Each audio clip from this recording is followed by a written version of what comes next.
చప్పట్లతో అందరూ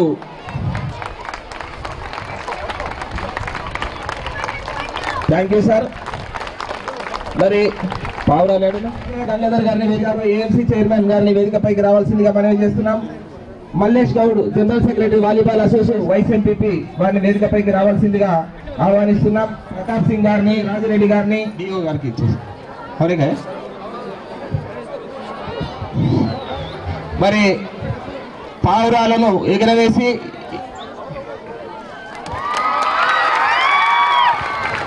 ఉన్న వాళ్ళందరూ కూడా దయచేసి లేచి నిలబడ్డట్టయితే వందే మాతర గీతాన్ని ఆలపించడం జరుగుతుంది.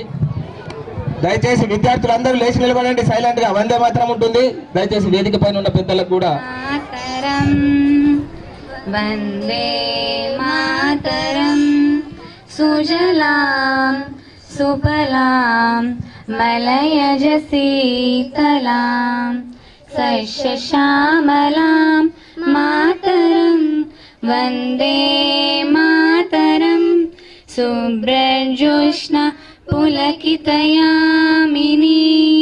పుల్లకుసుమిత ద్రుమదళ శోభిని సువాసిని సుమధుర భాషిణి సుఖదాం వరదాం మాతరం వందే.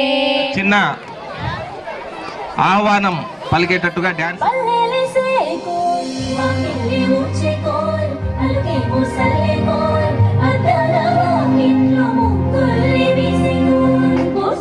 కురవంగా నవ్వంగా ఊరి చెరువు నిండంగా బలుగు వాగే బతుకమ్మ వచ్చింది కోల్ బాధల్ని బాపుద్ది కోల్ గుండెలతో దండోరే ఎండో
మరియు డిఓ గారి తరఫున గ్రామస్తుల తరఫున సన్మాన కార్యక్రమం ఉంది. చిన్నగా దయచేసి వారు యాక్సెప్ట్ చేయాలని కోరుతూ ముందుగా గౌరవ డిఓ గారు మంత్రి గారికి సన్మానించాల్సిందిగా కోరుతున్నాను. గౌరవనీయులు మదన్ మోహన్ గారు గౌరవ మంత్రివర్యుల్ని జిల్లా విద్యాశాఖ తరఫున సన్మానించడం జరిగింది. వచ్చేగా చెప్పట్లతో అదేవిధంగా తరఫున హనుమంత్ రెడ్డి మరియు వారి సహచరులు గౌరవ మంత్రివర్యుల్ని నిమంటతో సన్మానించడం జరుగుతుంది. మరియు గౌరవ హెడ్ మాస్టర్ గారిని డిఓ గారిని కూడా అట్లాగే సన్మానించాల్సిందిగా కోరుతున్నాను. ఈరోజు మన కొత్తబాదికి కేజీబీవీకి కాంపౌండ్ వాల్ కొత్తగా నిర్మించినటువంటి మన ఉన్నత పాఠశాలకు ఆర్ఎంఎస్ఏ అదనపు తరగతి గదుల వ్యవసాయ శాఖ మంత్రులు తండ్రి సమానులు శ్రీ పోచారం శ్రీనివాస్ రెడ్డి గారికి మరి ఇచ్చేసినటువంటి ప్రధానోపాధ్యాయులు సర్పంచ్ గారు మరి గౌరవ ప్రజాప్రతినిధులు ఈరోజు మనం ఇక్కడ నిర్వహిస్తున్నటువంటి క్రీడలు హనుమంత్ రెడ్డి గారికి పేరు పేరున ప్రతి ఒక్కరికి కూడా నమస్కారాలు తెలియజేసుకుంటున్నానండి. మరి మన గౌరవ ముఖ్యమంత్రి గారు రాష్ట్ర సాధనలోను బంగారు తెలంగాణ నిర్మాణానికై 31 జిల్లాలు ఏర్పాటు చేసుకున్నాం. ఈ సందర్భంగా ప్రతి ఒక్కళ్ళ మీద కూడా అదనపు బాధ్యతలు ఉన్నాయి. ప్రతి ఒక్క శాఖ మీద కూడా అదనపు బాధ్యతలు ఉన్నాయి. కొత్త జిల్లా ఏర్పాటు కావడంతో మరి ప్రజలకి పాలన చేరువ చేయటకై మరి మన ప్రభుత్వం నిర్దేశించినటువంటి అంశాలన్నింటినీ, సంక్షేమ కార్యక్రమాలన్నింటినీ కూడా ప్రతి ఒక్కరికి అందరిట్లుగా చర్యలు తీసుకోవాలని కోరుకుంటున్నాను. మరి మన విద్యాశాఖ చూసుకున్నట్లయితే జిల్లాలో 4,900 మంది ఉపాధ్యాయులు పనిచేస్తున్నారు. అక్షరాస్యతలో మనం 27వ స్థానంలో ఉన్నాము. మరి 100% సాధించడానికి గౌరవనీయులైనటువంటి మన మంత్రివర్యుల సహకారంతో కలెక్టర్ గారి దిశానిర్దేశంలో ఒక చక్కటి ప్రణాళిక రూపొందించబోతున్నాము. సౌకర్యాలని అభివృద్ధిపరచడంతో పాటు అక్షరాస్యతను సాధించడము, చిన్నారి విద్యార్థులకు గుణాత్మకమైన విద్యను అందించడం ద్వారా ప్రపంచ స్థాయి పరిస్థితులకి వాళ్ళని ఎదిగే విధంగా మా ఉపాధ్యాయ వర్గము, మా అధికారులు అందరం కూడా అందరి సహకారంతో కృషి చేసి మరి త్వరలోనే మంచి పరిస్థితులను కల్పిస్తామని చెప్పేసి తెలియజేస్తూ ఈ అవకాశం ఇచ్చినటువంటి మీ అందరికీ కూడా ధన్యవాదాలు తెలియజేస్తూ సెలవు తీసుకున్నాం. Thank you. టోర్నమెంట్ని ప్రారంభోత్సవ కార్యక్రమానికి ముఖ్య అతిథులుగా విచ్చేసిన మన పెద్దలు పూజ్యులు పోచారం శ్రీనివాస్ రెడ్డి గారు మరియు వేదిక మీద ఉన్న పెద్దలకు, విచ్చేసిన పెద్దలకు, వివిధ గ్రామాల నుంచి వచ్చిన టోటల్ టీమ్స్కు మరియు పత్రికా సోదరులకు ప్రతి ఒక్కరికి నా హార్దిక శుభాకాంక్షలు తెలియజేస్తున్నాను. ఈరోజు మన తెలంగాణ రాష్ట్రం ఏర్పడ్డ తర్వాత మరి మన రాష్ట్ర ముఖ్యమంత్రి వర్యులు క్రీడలకు ఎంతో ప్రోత్సహిస్తున్నారు. మరి దాని నిమిత్తమే మన మంత్రివర్యులను ఒక్కటి కోరుకుంటున్నాం, పాఠశాలలలో క్రీడల కోసం మరొక సబ్జెక్ట్ చెప్పి దానికి కూడా మార్కులు కేటాయిస్తే మరి ఫ్యూచర్లో ఎందరో క్రీడాకారులు మనకు తయారవుతారు. గ్రామీణ ప్రాంతాల నుంచి ఆణిముత్యాలని తీసుకొచ్చే ఇది చాలా ఉంటుంది. మీరు అసెంబ్లీలో మరి మీరు ఈ మాటని లేవనెత్తాలని మిమ్మల్ని కోరుకుంటూ, మరి ఈ కార్యక్రమానికి ఇదివరకు కామారెడ్డిలో రాష్ట్ర స్థాయి టోర్నమెంట్ మొన్న యూత్ది నిర్వహించినప్పుడు మరి మన రాష్ట్ర గర్ల్స్ జట్టు ప్రథమ స్థానం రావడం జరిగింది.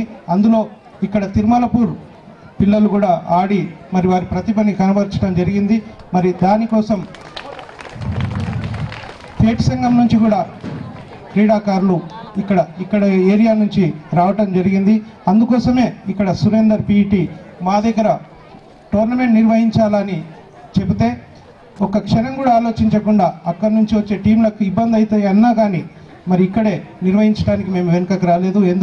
ఎందుకంటే మన మంత్రివర్యులు ఇక్కడ ఆతిథ్యం ఇస్తున్నారు కాబట్టి మరి వారిని దృష్టిలో పెట్టుకొని మేము ఖచ్చితంగా ఇక్కడనే టోర్నమెంట్ నిర్వహిస్తాం, మరి దాన్ని సక్సెస్ఫుల్ చేసుకుంటామని చెప్పి ఈ సందర్భంగా తెలియజేస్తూ మరి వివిధ గ్రామాల నుంచి వచ్చిన టీంలందరికీ కూడా నేను ప్రత్యేకంగా కృతజ్ఞతలు తెలియజేస్తూ సెలవు తీసుకుంటున్నాను.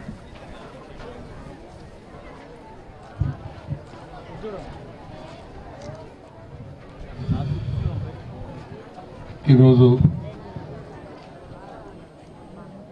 మన కొత్తబాది గ్రామంలో 1,28,00,000 రూపాయలతో మోడల్ స్కూల్లో చదువుకునేటువంటి ఆడపిల్లలకు వసతి గృహం శంకుస్థాపన చేశాం. మోడల్ స్కూల్కు చుట్టుముట్టు పశువులు, పాములు, తేలు రాకుండా ఒక 30 లక్షల రూపాయలతో కాంపౌండ్ వాళ్ళకు శంకుస్థాపన చేశాం. అదేవిధంగా కస్తూర్బా పాఠశాలకు చుట్టుముట్టు ప్రహారీ గోడకు 16 లక్షల రూపాయలతో శంకుస్థాపన చేశాం. అక్కడ ఆర్ఎంఎస్ బిల్డింగు ఒక 50 లక్షల రూపాయలతో బిల్డింగ్ కట్టుకుని దాన్ని ప్రారంభం చేసుకున్నాం. ఇక్కడ సభను ఏర్పాటు చేసుకున్న సందర్భంలో సభకు అధ్యక్షత వహిస్తున్నటువంటి సోదరులు మన గ్రామ సర్పంచ్ శ్రీ సాయిల్ గారికి, ఈ గ్రామాన్ని ప్రతి అవసరాన్ని ప్రతి ఒక్కరిని కంటికి రెప్పలాగా కాపాడుతూ నాకు మీకు మధ్యన అనుసంధానంగా వ్యవహరిస్తున్నటువంటి సోదరులు మన ఆత్మీయులు శ్రీ రమేష్ రెడ్డి గారికి, అదేవిధంగా మన మండల పరిషత్ ఉపాధ్యక్షులు మన సోదరులు రఘు గారికి, వేదిక మీద ఉన్నటువంటి అధికార యంత్రాంగానికి, తహసీల్దార్ గారికి, ఆర్టీసీ డిఎం గారికి, ఇరిగేషన్ ఆర్ఎండ్బి అధికారులకు, పంచాయతీరాజ్ అధికారులకు, రెవెన్యూ అధికారులకు, ఎండిఓకు, గ్రామ పెద్దలకు, సోదరిమణులకు, సోదరులకు, పత్రికా విలేకరులకు, మీడియా మిత్రులకు అందరికీ పేరు పేరున నా యొక్క నమస్కారాలు. ఈరోజు రావటంలో కొంత ఆలస్యం జరిగింది. వస్తు మధ్యాహ్నం కొంత కామారెడ్డిలో ప్రెస్ మీట్ చేయాల్సి వచ్చింది. అక్కడ నాకు ఒక గంట సేపు అక్కడ ఎళ్ళప్ అయిపోయాను. హైదరాబాద్లో కూడా వచ్చేటప్పుడు ఇతర విఐపీస్ కొంతమంది రావడంతో వాళ్ళతో మాట్లాడి కార్యక్రమంలో కూడా కొంత ఆలస్యమైంది, మన్నించాలి. ముఖ్యంగా వెనుకటికి ఈ పాఠశాల స్థలం మలేరియా డిపార్ట్మెంట్. ఆనాడు అప్పటి ప్రభుత్వం నిజామాబాద్ జిల్లా మొత్తానికి ఒక గురుకుల పాఠశాల ప్రారంభిస్తే మంజూరు చేస్తే, ఆనాడు తిరుమలాపూర్ కొత్తాబాద్ పేరుతోటి రాజారాం గారు మంత్రిగా ఉండగా ఇక్కడ స్కూల్ ఒకటి గురుకుల పాఠశాల మంజూరు చేశారు. పేపర్ మీద ఉత్తర్వులు ఇచ్చారు. కానీ రాజకీయ ప్రక్రియలో ఆ స్కూలు పోచంపాడుకి వెళ్ళిపోయింది. ఇప్పుడు పోచంపాడులో నడిచేటువంటి స్కూలు మన పేరుతో మంజూరైనటువంటి స్కూలు. దాని తదుపరి ఈ మలేరియా స్థలాన్ని గ్రామస్తులు దాన్ని ఎవరికి ఇవ్వకుండా కాపాడి, ఏదో ఒక దినం మాకు మేము పోగొట్టుకున్నటువంటి స్కూలును మళ్ళీ మాకు ఇవ్వాలని కోరడం, ఆనాడు ఉన్నటువంటి స్వర్గీయ సంతోష్ రెడ్డి గారు ఎప్పటికీ నాకు జ్ఞాపకం చేస్తూ, ఇక్కడ ఏదో సమయంలో ఈ ప్రాంత అభివృద్ధిలో విద్య చాలా ముఖ్యం కాబట్టి ఇక్కడ పాఠశాల అభివృద్ధి కోసం మీరు కొంత సాయం చేయాలి, పాఠశాల ఏర్పాటు కోసం మీ సహకారం కావాలని స్వర్గీయ సంతోష్ రెడ్డి గారు అనేక సార్లు అడగడం జరిగింది. దానికి అనుగుణంగా వారు మన మధ్యలో లేకపోయినప్పటికీ వారి మాటలు గుర్తుంచుకొని సోదరు రమేష్ రెడ్డి గారి యొక్క సహకారంతో నేను ఇక్కడ స్థలం ఇస్తాను, కొన్ని గుడిసెలు ఉన్నాయి, వాటిని వాళ్ళకు వేరే స్థలానికి పక్కకు ఇచ్చి ఇక్కడ స్కూల్ కావాలని కోరినప్పుడు వారి దగ్గరుండి మన కాన్స్టిట్యున్సీకి మండలానికి ఒక మోడల్ స్కూల్ మంజూరైంది. అయితే ఇక్కడ స్థలం ఉంది, రోడ్ సైడ్ ఉంది, తల్లిదండ్రులు బస్సుకు వచ్చిన బస్సు దిగి తమ పిల్లలను పలకరించిపోవచ్చు, పిల్లలు చదువుకున్న పిల్లలు ఇంటికి పోయి వచ్చిన బస్సు దిగి స్కూల్కు రావచ్చు అనే ఉద్దేశంతో ఈ యొక్క పాఠశాలకు అనువైనటువంటిది, సౌకర్యమైనటువంటి స్థలంగా భావించి మనం ఇక్కడ మండలానికి వచ్చినటువంటి ఒకే ఒక్క స్కూల్, మోడల్ స్కూల్ను మనం కొత్తాబాద్లో మనం ప్రారంభించుకోవడం జరిగిందని చెప్పేసి కూడా మీకు అందరినీ మనం చేస్తూ ఉన్నాం. దాని తదుపరి బాన్స్వాడలో కస్తూర్బా పాఠశాల ప్రైవేట్ ఇంట్లో, కిరాయి ఇంట్లో ఆడపిల్లలతో నడిపిస్తుంటే అక్కడకు ఆడపిల్లలకు అసౌకర్యంగా బాత్రూంలు, లాట్రిన్స్, ఇతర సౌకర్యాలు లేకపోవడం వల్ల ఆ స్కూల్ కూడా మోడల్ స్కూల్తో పాటు ఇక్కడే పెట్టుకుంటే బాగుంటుందని చెప్పి అదొక 1,20,00,000 రూపాయలతో మనం స్కూల్ కూడా నిర్మించుకొని 200 పైచిలకు ఆడపిల్లలకు కస్తూర్బా పాఠశాలలో మనం విద్యాభ్యాసం చేస్తూ ఉన్నాం. మోడల్ స్కూల్లో చదివేటువంటి ఆడబిడ్డలకు మగవాళ్ళైతే కాస్త పరిగెత్తుకొస్తారు. ఆడపిల్లలు 6వ తరగతి నుంచి ఇంటర్మీడియట్ వరకు చదివే పిల్లలకి వసతి సౌకర్యం కోసం హాస్టల్ కూడా 1,20,00,000తో మంజూరు చేశాం. అందుకే గౌరవ ముఖ్యమంత్రి గారు రెసిడెన్షియల్ స్కూల్స్ని రేపు 100% ఈ సంవత్సరం మనము 71 మైనారిటీ రెసిడెన్స్ స్కూల్ ప్రారంభించాం.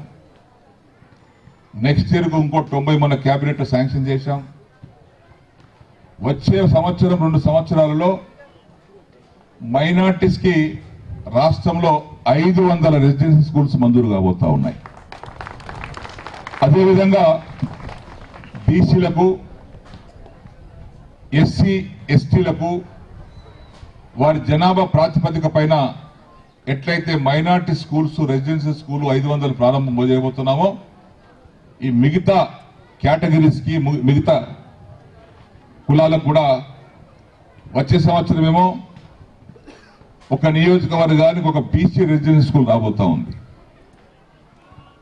ఇప్పటికే మొన్న 71 మైనారిటీ స్కూల్స్ మంజూరు చేసినటువంటి జీవోలోనే ఒక 100 రెసిడెన్షియల్ స్కూల్స్ ఎస్సీల కోసం ప్రారంభం చేశాం.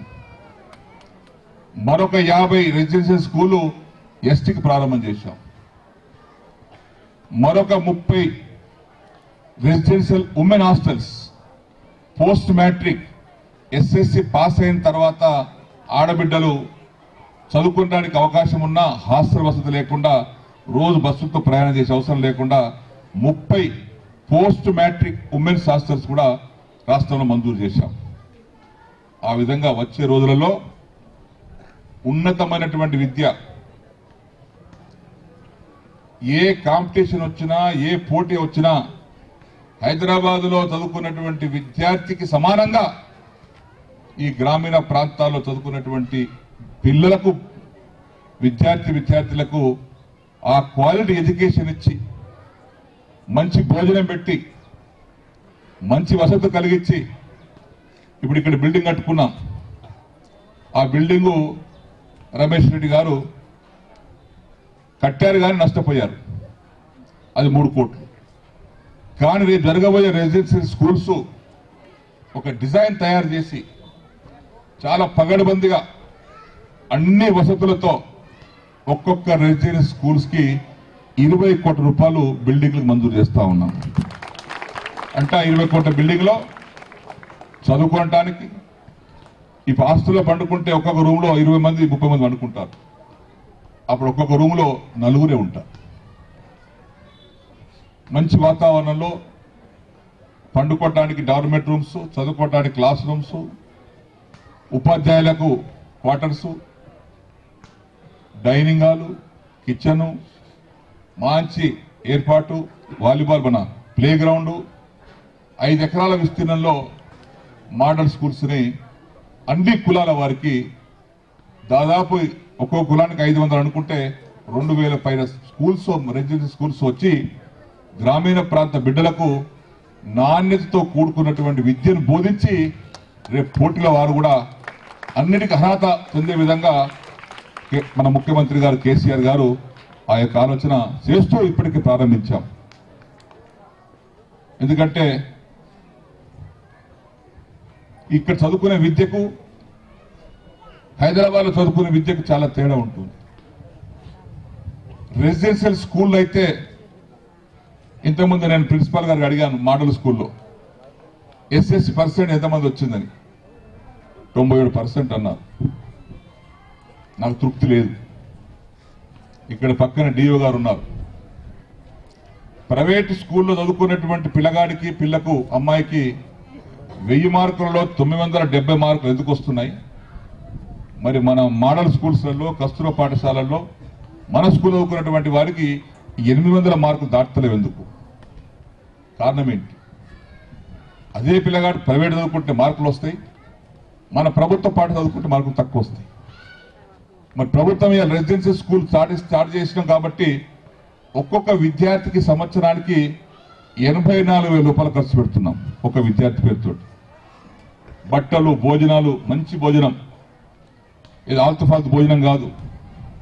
అన్న పిల్లలు వదిలిపెట్టిపోతే వాళ్ళ సంరక్షణ చూసుకోవాల్సిందా అక్కడ ఉన్నటువంటి వార్డెన్లు. అటువంటి పరిస్థితుల్లో మంచి భోజనం, మంచి వసతి, మంచి విద్య ఉన్నప్పుడే దానికి మోక్షం ఉంటుంది. కాబట్టి ఉపాధ్యాయులు ఉన్నారు, డిఓ గారు ఉన్నారు. నా ప్రార్థన మీ అందరితో, మేమేదో కొబ్బరిగా కొట్టి ప్రారంభం చేసిపోతే కాదు, దాని ప్రయోజనం పేదవారు పొందాలి. ముఖ్యమంత్రి గారు ఏ లక్ష్యంతోనైతే వల్ల ఒక బిల్డింగ్ 20 కోట్ల రూపాయలంటే మాటలు కాదు. ఇలా మోడల్ స్కూల్ 3 కోట్లు కట్టడానికే 3 ఏళ్ళైంది మనకు. ఈరోజు 4 ఎన్ని రెసిడెన్స్ స్కూల్ వచ్చినా, ఏ మతం వచ్చినా, ఏ కులం వచ్చినా, ప్రతి రెసిడెన్స్ స్కూల్కు బిల్డింగ్లకు ఒక్కొక్క బిల్డింగ్కు 20 కోట్లు మంజూరు చేస్తున్నాం. మంచి సవలతులు ఉంటాయి, వసతులు ఉంటాయి. కాబట్టి రేపు హైదరాబాద్ ఒక తల్లి కొడుకు, ఒక తల్లి బిడ్డ రెసిడెన్స్ స్కూల్ చదువుకుని, మోడల్ స్కూల్ చదువుకొని, కస్తూర్బా పాఠశాల చదువుకొని హైదరాబాద్లో రేపు ఎస్ఐ పోస్టుకో, తహసీల్దార్ పోస్టుకో, గిర్దవార్ పోస్టుకో, ఒక క్లర్క్ పోస్టుకో ఉద్యోగానికి దరఖాస్తు పెట్టుకుంటే వ్రాత పరీక్ష రాయాలి. మెరిట్ ప్రకారం ఉద్యోగాలు వస్తాయి. రికమెండేషన్స్ ఏమి ఉండయి, లంచాలు ఏమి ఉండయి. ఇక ఓన్లీ ప్రతిభ ఆధారంగానే ఉద్యోగాలు వస్తాయి. కాబట్టి మార్కుల ఆధారంగా ఉద్యోగాలు వస్తాయి. కాబట్టి ఆ పేద తల్లి బిడ్డ కూడా, పేద తల్లి కొడుకు కూడా హైదరాబాద్లో మార్కులు సంపాదించుకునే విధంగా ఈ గ్రామీణ ప్రాంతాల్లో ఉపాధ్యాయులు ఆ పద్ధతిలో కృషి చేయాల్సినటువంటి బాధ్యత మా ఉపాధ్యాయులపై ఉందని చెప్పేసి కూడా ఈ సందర్భంలో మనం తెలియపరుస్తా ఉన్నాను. మేము పాఠశాల కట్టేయగలుగుతాం, బిల్డింగ్ కట్టేయగలుగుతాం, చక్రవర్తిగా మంజూరు చేయించగలుగుతాం, కానీ పాఠాలు చెప్పలేము. మేము పాఠాలు చెప్పాల్సింది ఉపాధ్యాయులే. కాబట్టి ఆ విధంగా ఉపాధ్యాయులు ఒక పద్ధతితో మీకు చెప్పాల్సిన అవసరం లేదు. మనిషి జీవితం ఈరోజు విద్యతో ముడిపడి ఉంది. గత రోజు పోయినాయి. చదువుకున్నవాడి ప్రతివాడికి ప్రభుత్వ ఉద్యోగం రాకపోవచ్చు, కానీ విద్య ఆయన జీవితానికి వెలుగు ప్రసాదిస్తుంది. ఆ విద్య ఆ కుటుంబాన్ని నడుపుతుంది. కాబట్టి ఆ యొక్క విద్యను అభ్యసించడంలో ఉపాధ్యాయులు ప్రధాన పాత్ర పోషించాలని చెప్పేసి కూడా ఈ సందర్భంలో నేను వారికి మనవి చేస్తా ఉన్నాను. ఇకపోతే తల్లిదండ్రులు కూడా పిల్లలను మళ్ళా ఆ పనికి ఈ పనికి పంపకుండా క్రమశిక్షణగా తప్పనిసరిగా రోజు పాఠశాలకు పంపాలని చెప్పేసి డిఓ గారు అడుగుతా ఉన్నారు. తప్పనిసరిగా పంపించే ఏర్పాటు చేస్తాం. ఒకవేళ పంపకపోతే ఆ పిల్లల భవిష్యత్తుకు మీరే కారకులు అవుతారు, నష్టం జరిగింది దానికి. కాబట్టి తల్లిదండ్రులు కూడా పిల్లలను ఎక్కడ పనికి పంపకుండా పాఠశాలకు పంపించేటువంటి అలవాటు పరుచుకోవాలని చెప్పేసి వారికి నేను విజ్ఞప్తి చేస్తా ఉన్నాను. ఇకపోతే 10 నిమిషాలు ముగిస్తాను నేను, ఎందుకంటే మళ్ళీ నేను కోటగిరి మండలం ఆడ కూడా 2-3 గ్రామాల ప్రోగ్రాం పెట్టారు. రాత్రి ఎట్టుంది. ఈరోజు చాలా మంది ఇక్కడ ఉన్నారు. నేను వస్తూ అక్కడ ఆగాను. ఒక తల్లి పక్కన కూర్చుండి అడిగాను, ఏమమ్మా నీకు పెన్షన్ ఎంత వస్తుందని. 1000 వస్తుంది అన్నది. అంతకుముందు 200 వచ్చేటి. మనం తెలంగాణ తెచ్చుకుంటే 1000 ఇస్తామని చెప్పాం. తెలంగాణ వచ్చిన తర్వాత మీ అందరి సహకారంతో మన ముఖ్యమంత్రి గారు ఇచ్చినటువంటి మాట, మొదటి మాట 200 పెన్షన్ 1000 చేస్తామన్నాం. ఇలా 1000కి ఒక వ్యక్తికి రాష్ట్రం మొత్తం మీద 39 లక్షల మందికి, వికలాంగులకైతే 1500, భర్త పోగొట్టుకున్న బిడ్డకు 1000 రూపాయలు, 60 సంవత్సరాలు దాటినటువంటి ముసళ్లకు 1000 రూపాయలు చొప్పున 39 లక్షల మందికి ఈరోజు నెలకు 400 కోట్ల రూపాయలు సబ్సిడీ పెన్షన్ ఇస్తున్నాం. నెలకు 400 కోట్లు. ఈరోజు దేశంలో ఏ రాష్ట్రం చేయనటువంటి పెన్షన్స్ అవి ఇస్తున్నాం. తర్వాత ఇదేదో వెనకటిగా పెన్షన్స్, ఐకేబీ పెన్షన్స్ కొన్ని మిగిలిపోయినాయి. అభయస్థం కొన్ని పెన్షన్స్ అది కొద్ది కిరికిళ్ళ పడ్డాయి. అవి కొన్ని రోజులు ఇచ్చారు, కొన్ని రోజులు మానేశారు. దాన్ని కూడా అధికారులకు పరిశీలించమని చెప్పేసి కూడా కేసీఆర్ ముఖ్యమంత్రిగా చెప్పారు. అది కూడా త్వరలోనే పరిష్కారం అవుతాయని చెప్పేసి కూడా నేను తెలియపరుస్తా ఉన్నాను. ఆ విధంగా పెన్షన్తో పాటు మన గ్రామంలో 400 పెన్షన్స్ ఉండేటి. ఈరోజు 685 పెన్షన్లు అయిన గ్రామంలో. ఆ విధంగా నెలకు దగ్గర అనుకుంటాను బహుశా 7,8,000 లక్షల రూపాయలు ప్రతి నెలకు పంచుతా ఉన్నాం. అంటే సంవత్సరానికి ఒక పెన్షన్ పేరుతోటి మన తిరుమలాపూర్ గ్రామ పంచాయతీలో 1 కోటి రూపాయలు పంచుతా ఉన్నాం. ఈ విధంగా పెన్షన్స్ కార్యక్రమం తీసుకున్నాం. తర్వాత రెండో మాట, 4 కిలో బియ్యం సరిపోతలేదు, రూపాయి కిలోకు 6 కిలోలు ఇస్తామన్నాం. ఇలా 6 కిలోలు ఇస్తున్నాం. ఇంతకుముందు ఇంట్లో ఎంతమంది ఉన్నా 20 కిలో కంటే ఎక్కిచ్చేవారు కాదు. వీళ్ళ ఇంట్లో ఎంతమంది ఉంటే అన్ని 6 కిలోలు ఇస్తున్నాం. మన బడి పిల్లలకి మధ్యాహ్నం భోజనంలో దొడ్డు బియ్యము, పురుగన్నము, ముక్కిపోయిన అన్నం పెట్టేవారు. ఇవాళ మళ్ళా పోచారం శ్రీనివాస్ రెడ్డి గారి మన్మడు మన్మరాలు భార్య పిల్లలు ఏ సన్న బియ్యంతో అన్నం తింటున్నారో అదేవిధంగా బడి పిల్లలకు, హాస్టల్ పిల్లలకు ఆ బీపీటీ సన్న బియ్యంతో అన్నం పెట్టిస్తున్నామని చెప్పేసి మనం చేస్తా ఉన్నాం.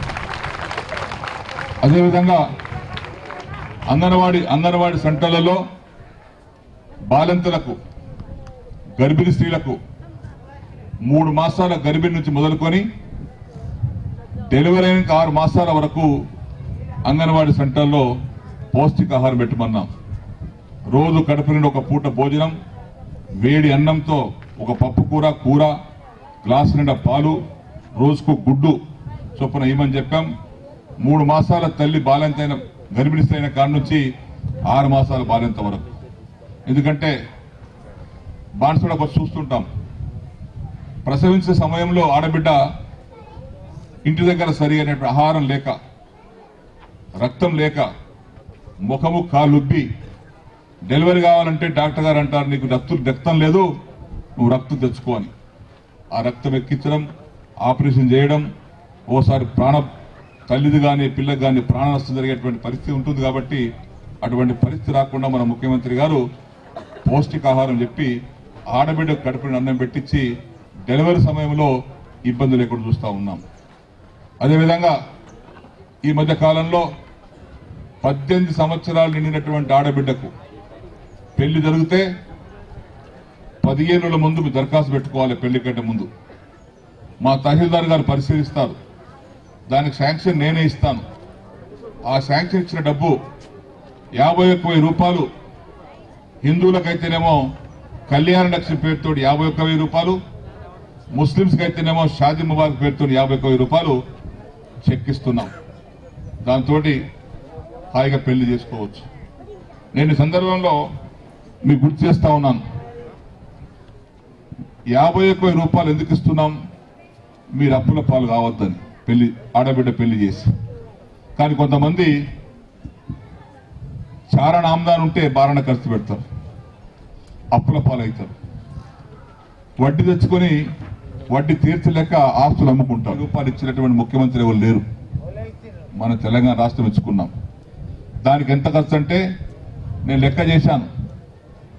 ఒక 1000 మంది భోజనంకి వస్తే 2 క్వింటాల బియ్యం, పెళ్లి పిల్లగానికి బట్టలు అన్ని కలుపుకొని 20,000 రూపాయలు, 30 వాయ, ఇంకా 21,000.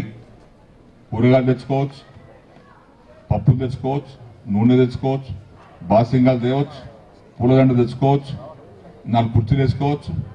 51,000 రూపాయలు పైసా అప్పు లేకుండా ఖర్చు పెట్టచ్చు. కానీ మనము ఇక చూడు, కోసులు కోస్తే 10 మేకలు కోస్తాం, మేకలు కోసి అప్పుల పాలవుతున్నాం. ఎవడు పోయమన్నాడు? మీకు మంచి సహకారం భోజనం పెట్టుండి, మీ పెళ్లి అయితే చెప్పండి, నేను వస్తా. నేను నిలబడి 1 రూపాయి మీ ఇంటి నుంచి ఖర్చు లేకుండా ఆ 51,000 రూపాయలతోనే నేను కుర్చేసుకొని కూర్చుంటే మీ పెళ్లి జరిగిపోతా. నేను చూడండి కావాలి. కానీ ఈరోజు ఇక చూడుగా ఊరంతా పందిళ్ళు, ఇక చూడు 10 మేకలు, 10 గొల్లు, రకరకాల కథ పెట్టుకొని ఆఖరికి ఏమైతే ఆడబిడ్డ పెళ్లి చేసి భూమి అమ్ముకుని అంటారు. ఆడబిడ్డ పెళ్లి చేసుకుని అప్పుల పాలైనమంటారు. అట్లా కావద్దనే ప్రభుత్వం 51,000 రూపాయలు నగదిస్తున్నాం. అది కూడా ఇప్పుడు, ఇంతకుముందు ఆడబిడ్డ పేరు ఇచ్చేవాళ్ళం చెక్కు. ఈ మధ్యకాలంలో కొంత గడబడైంది. బిడ్డ పెళ్లి అయింది, ఆ బిడ్డ పేరుతో చెక్ ఇచ్చినాం, బ్యాంకులో పడ్డాయి పైసలు. ఆ బిడ్డ పెళ్లి కాగానే అత్తగారింటికి పోయింది. అత్త పిలిచి, కోడలి పిల్ల నీ పేరు పైసలు బ్యాంకులు ఉన్నాయి కదా, ఆ చెక్కు రాసుకురామంటే కొత్త కోడలు ఏమంటది? కాదంటదా, చెక్ రాసిస్తుంది. ఆ పైసలు అత్త తీసుకుంటుంది, మామ తీసుకుంటుంది. ఇక్కడ ఖర్చు పెట్టింది ఎవరు? తల్లిదండ్రి. ఖర్చు పెట్టి తల్లిదండ్రి ఆ చెక్కు తీసుకుంటుంది అత్తమామ. కాబట్టి ఇప్పుడు ఏం చేస్తున్నామంటే ఆ బిడ్డ పేరే కాకుండా కన్న తల్లి పేరుని చెక్కిస్తున్నాం. ఇక తల్లి పేరుని చెక్ ఉంటుంది ఇక. కాబట్టి పెళ్లికి ఆ బ్యాంకులకి తీసుకొని మీరు వాడుకోవచ్చు. కాబట్టి ఆ స్కీమ్ కూడా చాలా బ్రహ్మాండంగా ఉంది. ఇప్పుడు కొద్ది రోజుల్లోనే ఆ శాంక్షనింగ్ అధికారం కూడా ఇంతకుముందు కలెక్టర్కి ఉండేది, ఇప్పుడు ఎమ్మెల్యేస్కి ఇచ్చారు. మేమే శాంక్షన్ చేస్తూ ఉన్నాం. దానికోసం ఈరోజు త్వరలోనే ఒక 1000 మందికి శాంక్షన్ చేశాం. 5,10,00,000 రూపాయలు ఒక దగ్గర మీటింగ్ పెట్టుకొని అందరికి చెక్కులు పంచబోతున్నాం. ఈ చివరగా మా అమ్మని ఇప్పుడు అడిగారు నీళ్ళ గురించి. వినండమ్మా, నేను రోజులో రాను కదా, ఉన్నప్పుడే అన్ని చెప్తా వినండి. మంచినీళ్ళ కోసం సరే, మంచినీళ్ళ విషయంలో చాలా బాధలు ఉన్నాయి. బోర్ నీళ్ళు తాగుతూ ఉన్నాం, బోర్లు ఎండిపోతూ ఉన్నాయి. కానీ ఇట్లా పరిష్కారం కాదని ఇక పెద్ద కార్యక్రమం పెట్టారు మా ముఖ్యమంత్రి గారు. దేశంలో ఎక్కడ లేదు. సింగూరు డ్యాంకి వెళ్ళి పైపులు వేసుకొస్తా ఉన్నాం. మీరు చూస్తూ ఉన్న రోడ్ ఏమో పైపులు నడుస్తూ ఉన్నాయి. సింగూరు డ్యాంకి వెళ్ళి పైపులు వేసుకొచ్చి ప్రతి ఇంటికి మన కాన్స్టిట్యున్సీలో, బాన్స్వాడ కాన్స్టిట్యున్సీలో 70,697 ఇళ్ళు ఉన్నాయి. మన బాన్స్వాడ కాన్స్టిట్యున్సీలో అన్ని మండలాలు కలుపుకొని 70,697 ఇళ్ళు ఉన్నాయి. ఆ పైపులను పడుతూ ఉన్నాయి. మీ అందరికీ కొద్ది ఓపిక పడితే ఆ ఇల్లు, ఈ ఇల్లు, పెద్దోనిల్లు, చిన్నోనిల్లు, ఆ కులం, ఈ కులం అనేం లేదు. ప్రతి కులంలో ఉన్నటువంటి వారికి ఆడబిడ్డకు ఏ ఆడబిడ్డ కూడా నెత్తి మీద కొంగు పెట్టుకొని బిందె ఎత్తుకొని రోడ్డు మీద నడుచుకుంటూ పోయి నీళ్లు తీసుకురావాల్సిన అవసరం లేదు. మీకు ప్రతి ఇంటికి నల్ల పెట్టిస్తాం. ప్రతి ఇంటికి 120 రోజుల పంటకి మొలకలికిన కాడికి వెళ్ళి 120 రోజులు. మనం నవంబర్ ఆఖరిలో ఈ పంటలను కోసిన తర్వాత మీరు విత్తనం రెడీ పెట్టుకోండి. డిసెంబర్ 1 తారీఖు నాడు నిజాం సార్ కాలువ వదులుతున్నాం. డిసెంబర్ 1 తారీఖు నాడు నిజాం సార్ కాలువ వదులుతున్నాం. ఆ కాలువకు మీరు మొలక పోసుకొని నీళ్ళు తయారు పెట్టుకొని మొలక పోసుకొని తయారుంటే మీరు కూడా ముందే నాటేసుకుంటే ఆ కోసే పొలము మార్చి 31 తారీఖు లోపల కోసేయాలి. మార్చి 31 తారీఖు కోసేస్తే ఈ వడగండ్ల వాన భారీ ఉండదు. నేను మొన్న మీటింగ్ నిజామాబాద్లో కూడా రాష్ట్ర రైతాంగాన్ని చెప్తున్నాను, మన నిజామాబాద్ జిల్లా, కామారెడ్డి జిల్లా రైతాంగాన్ని చెప్తున్నాం, ఇక్కడ కొత్తబాద్ వాళ్ళకు చెప్తున్నాం. మనం కొంత పంట విధానంలో మార్పు చేసుకోండి. ఇప్పుడు వర్ణి మండలంలో చేసేటువంటి పద్ధతి మెల్లమెల్లగా మా రాంపూర్ తండవాళ్ళు, పోచారం తండవాళ్ళు నేర్చుకున్నారు. వాళ్ళు నార్మల్ ఓసేసి మా వాళ్ళు. కాబట్టి ఆ విధంగా మీరు కూడా ఉండు చెప్పేదాకా మొత్తం నేను ఆ విధంగా నార్మల్ పోసుకొని ముందే కోత కోసుకునే విధంగా ఏర్పాటు చేసుకోండి. మీకు వరి విత్తనం కానీ, మీరు లేకుంటే మొక్కజొన్న విత్తనం కానీ, ఏ విత్తనం కావాలో చెప్తే సొసైటీ ద్వారా సొసైటీ అధికారులు చెప్పండి, లేకుంటే సర్పంచ్ చెప్పండి, మా అధికారులు ఉంటారు. ఆ విధంగా మీకు సబ్సిడీ మీద కూడా ఆ యొక్క సబ్సిడీ విత్తనం అందజేస్తాం. తర్వాత కూడా ఇంకో విషయం గ్రహించాలి. ఏమిలో పెడుతున్నా తీసుకొని వారికి మళ్ళీ చదువుతాడు.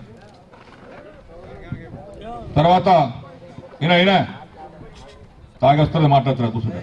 తర్వాత మంచిగానండి. రెండవది కూడా ఇంకో మంచి పని ఏం చేస్తున్నామంటే ఇప్పుడు ఎండాకాలం పంట అయిపోతుంది, యాసంగి పంట అయిపోతుంది. వచ్చే వర్షాకాలంకు పోచారం శ్రీనివాసరెడ్డి గారి బోర్ ఉంది. నేను నార్మల్ పోసుకుంటున్నా. నా పక్కన ఉన్న సర్పంచ్ సాయిల్ గారికి బోర్ లేదు. నా ముఖం చూస్తున్నాడు. నార్మల్ పోసుకునే అవకాశం లేదు. ఒకవేళ వర్షం పడితే ముగ్గురు పడి చూస్తున్నాడు, లేకుంటే పడి తెచ్చుకుంటున్నాడు. కాబట్టి ఏం ప్లాన్ చేసినామంటే ఈ రెండో పంట యాసంగి పంట నిజాం సాగర్ నీటిని కొంత వాడుకొని కొంత నీళ్లను కాపాడుకొని జూన్ మాసంలో మిరుగంలోనే నాట్లు పోసుకునే విధంగా, మళ్ళా వచ్చే సంవత్సరం నీళ్ళు లేవు సార్, నేను నార్మల్ పోసుకోలేదు, తుకం పోసుకోలేదు అనే బాధ లేకుండా వచ్చే సంవత్సరం జూన్లో కూడా నిజాం సాగర్లో నీళ్లు కాపాడి కొంత జూన్ మాసంలోనే ఇక బోర్ ఉన్న వాడికి, బోర్ లేని వారికి, చెరువానికి, చెరుపైన వాడికి అందరికీ నారుమడి వస్తానికి ఒక తడి నీళ్ళు మీకు అందరికి ఇప్పిస్తామని చెప్పేసి కూడా తెలియపరుస్తా ఉన్నాం. దాని తర్వాత ఇంకో తడి ఉంటుందన్న అట్లా కాపాడుతున్నాం. నాటేసిన తర్వాత ఒక తడిస్తాం. ఈ లోపల సింగులు కూడా నీళ్ళు ఫుల్ ఉన్నాయి. ఆ సింగూరు నుంచి కూడా నీళ్ళు వదులుకొని వచ్చే వర్షకాలం పంట కూడా వర్షాలు పడితే ఇంకా అవసరం లేదు, వర్షాలు వెనక ముందు అయితే వచ్చే వర్షకాలం పంట కూడా గ్యారంటీ ఇచ్చే విధంగా ప్లాన్ చేశాం. ఇలా యాసంగి పంట గ్యారంటీ, వచ్చేటువంటి వర్షకాలం పంట కూడా గ్యారంటీ ఉండే విధంగా నీటిని మీరు సరఫరా చేస్తామని చెప్పేసి కూడా రైతులు తెలియపరుస్తా ఉన్నాం. ఇక దాని తర్వాత ఇంకో శుభం మీరు చూస్తున్నారు పత్రికలలో. ఎందుకెవరా ఇటు మన నిజామాబాదు, ఆర్మూరు, బాల్కొండ, అటు వరంగల్ జిల్లా, కరీంనగర్ జిల్లా, ఆదిలాబాద్ జిల్లా అన్ని కలుపుకొని ఈ అన్ని ప్రాంతాలకు 40 లక్షల ఎకరాలకు నీళ్ళు పెట్టడానికి 83,000 కోట్ల రూపాయలు ఖర్చు అవుతుంది. ఈ 83,000 కోట్లు ఖర్చు పెట్టి శాశ్వతంగా ఎవరైనా కానీ కూర్చుండబెట్టి భోజనం ఎవరు పెట్టరు, బతకడానికి మార్గం చూపిస్తాం. ఇలా కరెంటు కొట్ట తీస్తామన్నాం, కరెంటు కొట్ట తీసేస్తాం. ఇక కరెంటు కొట్ట తీసినా కూడా సార్ నువ్వెచ్చి దున్ను అంటే మేము దున్నలేం కదా. కరెంటు కొరత లేకుండా మీకు చేస్తున్నాం. రేపు సాగునీటి కొరత లేకుండా కూడా వెనుకటికి ఏ విధంగా అయితే 2 పంటలు పుష్కలంగా వండించుకున్నామో ఆ విధంగా నిజాం సాగర్ కింద 2 పంటలు వండే విధంగా వచ్చే 2 సంవత్సరాలలో గోదావరి నది నీటిని కాళేశ్వరం పథకం ద్వారా నిజాం సాగర్ డ్యాములో వచ్చే 2 సంవత్సరాలు కలిపి 2 పంటలకు మీకు అందరికి నీళ్ళు ఇస్తామని చెప్పేసి కూడా రైతు సోదరులకు తెలియపరుస్తా ఉన్నాం. ఇక శాశ్వతమైనటువంటి పరిష్కారం ఇక మళ్ళీ నీళ్లు లేవు అనేటువంటి మాట రాదు. 365 రోజులు నీళ్ళు వస్తూనే ఉంటాయి. ఈ బంధు చాలు ఉండదు. ఇక 335 దిన్ పానీ ఆత. ఆ విధంగా ఈ 2 సంవత్సరాల్లో మీరు చూడబోతున్నారు, అది సాధిస్తాం. ఈ విధంగా ఈరోజు మంచినీటి సమస్య, సాగునీటి సమస్య, కరెంటు సమస్య, విద్య సమస్య, పెన్షన్లు, రేపు పక్కా ఇల్లు కూడా మన దగ్గర కూడా ఇస్తాం. ఒక నిమిషం అమ్మ, ఓ తల్లి, పక్కా ఇల్లు కూడా డబుల్ బెడ్రూమ్ ఇల్లు కూడా ఇప్పుడు బాన్స్వాడ స్టార్ట్ చేసిన. టెండర్ పిలిస్తే కాంట్రాక్ట్ రాకపోతే ఎవరు పట్టుకు బతుకులాడుకో స్టార్ట్ చేయించినమ్మా. ఎవరైతే పేదవారు అస్సలు ఇల్లు లేకుండా కిరాయికి బతుకుతున్నారు, ఇల్లు పడిపోయింది, రేకులు వేసుకొని గుడిసేసుకుని బతుకుతున్నారు, మా తహసీల్దార్ ఎంక్వైరీ చేస్తారు. ఒకవేళ నేను చెప్పినా ఇవ్వడు, సపోజ్ ఇప్పుడు సాయిల్ సర్పంచ్ ఇల్లుంది, నా ఎంబడి తిరుగుతాడు ఎప్పటికీ. ఒకవేళ చెప్పి నేను సాయిల్ నా ఎంబడి తిరుగుతాడు తహసీల్దార్ సాబ్, ఆయనకి ఇల్లు ఇమ్మంటే కూడా ఇయ్యడు, ఆయన రాయడు. ఆయనే స్వయాన్ని ఎంక్వైరీ చేస్తాడు. ఇల్లు చూసి ఇల్లు ఇచ్చి 40, 30, 50 ఆ ఇల్లు మంజూరు. ఒక్క ఇంటికి 5,04,000 రూపాయలు. ఆ ఇల్లు కట్టిన తర్వాత సీసీ రోడ్లకు, డ్రైనేజీలకు మరొక 1,25,000 రూపాయలు. ఇలా బాన్స్వాడ మొదలు పెట్టాం, బీర్పూర్ మండలం బైరాపూర్లో మొదలు పెట్టాం, కోటగిరి మండలం దోమరేలు పని స్టార్ట్ చేయబోతున్నాం, వర్ణి మండలం అక్బర్ నగర్లో మొదలు పెట్టబోతున్నాం. ఇదివరకే మొదలవుతుండే, కానీ కాంట్రాక్టర్లకు టెండర్ పిలిస్తే రాలేదు, వారి చేతి పని ఉంటే రాలేదు. అయినప్పటికీ కూడా ఈ కార్యక్రమం జరుపుతా ఉన్నాం. ఇక్కడ కూడా మన దగ్గర కొత్తాబాద్లో కూడా రమేష్ రెడ్డి గారు, సాయిల్ గారు, రఘు గారు, ఇక్కడ ఉన్నటువంటి సాయి కూడా అంతా కలుసుకొని మీ అందరి సహకారంతో డబుల్ బెడ్రూమ్ ఇల్లు కూడా పేదవారికి, ఎస్టీలకు కానీ ఇతర కులాల బీసీలకు కానీ ఆ యొక్క ఏర్పాటు కూడా మీకు చేస్తామని చెప్పేసి కూడా మీకు అందరికి మనం చేస్తా ఉన్నాను. ఇంకేదైనా ఉంటే, ఇంకేదైనా సమస్యలున్నా ఈరోజు ఈ కార్యక్రమం చేస్తా ఉన్నాం. ఇక మన కోరికలు చాలా ఉంటాయి. నా దగ్గరికి వస్తా దరఖాస్తు తీసుకొని 50 ఏళ్ళు అయినా కూడా నాకు పెన్షన్ ఇవ్వమంటాడు. అటువంటి దానికి వీలు పడదు. కొంతమంది ఆయన ఏమంటారు, ఆయన కొంతమంది భర్త చనిపోకుండా చనిపోయినట్టుగా చూపించి పెన్షన్ అడుగుతున్నారు. అటువంటి వారికి ఇవ్వడం కష్టమవుతుంది. 65 సంవత్సరాలు దాటినటువంటి వారు ఎవరు మీరు చెప్పండి. ఏ కులమైనా సరే, మతమైనా సరే, 65 ఏళ్ళు దాటింది కాగితం మీద పెన్షన్ రా చెప్పండి. ఇక్కడిక్కడనే మా ఎంఆర్ఓ గారికి, మా అధికారులకు ఆదేశాలు ఇస్తాను, మీకు వచ్చే నుంచి పెన్షన్ ఇస్తారు. కానీ 65 సంవత్సరాలు నిండకుండా పెన్షన్ ఇవ్వమంటే అది కుదరది. దయచేసి దీన్ని అర్థం చేసుకోవాల్సిందిగా మీకు విజ్ఞప్తి చేస్తా ఉన్నాను. చివరగా ఈ యొక్క రెండో పంటకు నీళ్ళు ఇచ్చేటప్పుడు మొన్ననే మన కాలువలకు కొంత రిపేర్కి ఇచ్చాం. నీళ్లు వృధా అవుతా ఉన్నాయి, నిజాం సాగర్లో వచ్చినటువంటి వాటర్ గండుబడి అటు పోతున్నాయని చెప్పేసి చెప్తే ఇప్పటికే మన కాలువలన్నీ కూడా లైనింగ్ వాళ్ళు కట్టించాం. ఇంకా కొంచెం మిగిలిపోయినటువంటి కాలువ మన 8 నంబర్ కాలువ అటు బుడిమి గ్రామానికి కూడా చేరుకోవాలి. బుడిమికి అసలు నీళ్ళే పోవు, చాలా కష్టంగా నీళ్ళు పోతాయి. కాబట్టి ఇక్కడ లైనింగ్ కట్టుకొని ఇంకొంత లైనింగ్ కూడా ఒక కిలోమీటర్ లైనింగ్ ఒక 65 లక్షల రూపాయలు శాంక్షన్ అయినాయి. అటు కిందికి లైనింగ్ వాళ్ళు కట్టడానికి కోసం అది కూడా టెండర్ కూడా అయిపోయింది. అది కూడా పనులు మొదలవుతాయని చెప్పేసి కూడా మీరు తెలియపరుచుకుంటూ మొత్తం నిజాం సాగర్ మోడర్నైజేషన్ కింద బాన్స్వాడ కాన్స్టెన్సీకి మొత్తం 30 కోట్ల రూపాయలు మంజూరైనాయి. 8 నంబర్ డిస్ట్రిబ్యూట్ నుంచి 40 నంబర్ డిస్ట్రిబ్యూట్ వరకు మిగిలిపోయినటువంటి పనులు పాత 85 కోట్లు కాక ఇదివరకు పనిచేసి 85 కోట్లు కాక మరొక 30 కోట్ల రూపాయలు ఈ బాన్స్వాడ కాన్స్ మంజూరైనాయి. మొత్తం నిజామాబాద్ జిల్లాకు నిజాం సాగర్ కాలువలకు మంజూరు రిపేర్ చేసుకోవడానికి మొదటి విడత కింద 115 కోట్లు మంజూరైనాయి. ఈ 115 కోట్లు కూడా టెండర్ కూడా అయిపోయింది. వెంటనే పనులు కూడా ప్రారంభిస్తామని చెప్పేసి కూడా మీకు తెలియపరుచుకుంటూ ఈరోజు మరి ఇప్పటికీ కాలాతీతమైంది, ఆలస్యమైంది. నేను మళ్ళీ ఇంకా కోటగిరి మండలానికి వెళ్ళాలి. కాబట్టి ఈ కార్యక్రమంలో పాల్గొన్న మీకు అందరికీ పేరు పేరున ధన్యవాదాలు తెలియపరుచుకుంటూ నేను సెలవు తీసుకున్నా. జై తెలంగాణ. Thank you sir. ఆడబోతున్న సందర్భంలో అనవాయితీ ప్రకారంగా మనం జెండా ఎగరవేశాం. జెండా ఎగరేసిన తర్వాత వారు ఆడుకోవటానికి అనుమతి ఇచ్చే విధంగా నేను చదువుతాను. Level junior volleyball championship for the year 2016-17 open. Thank you.